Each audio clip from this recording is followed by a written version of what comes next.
మనోధ్యానం.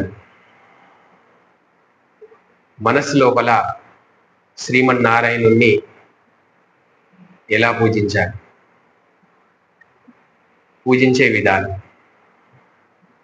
మనం ఉన్న ఇంట్లోనే ఎటువంటి శబ్దం రాని చోట, బాహ్య శబ్దాలు ఇబ్బందులు కలిగించని చోట, ఒక చిన్న టేబుల్ పైన కుదరనిచో ఒక చిన్నది చాప వేసుకొని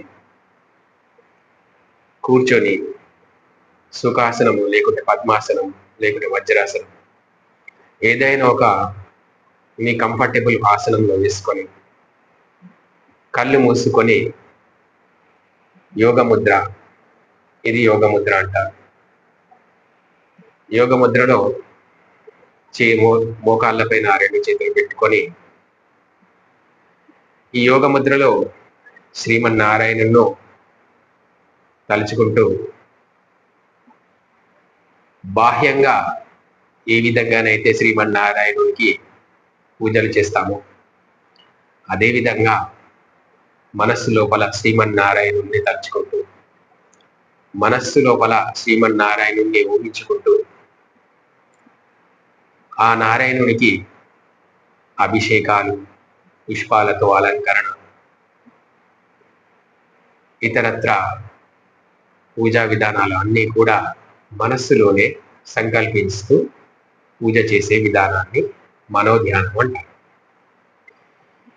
ఈ విధమైన ధ్యానం ద్వారా బాహ్యంగా మనం ఏ విధంగానైతే పూజలు చేస్తామో అదే విధమైన ఫలితం కూడా లభిస్తుంది.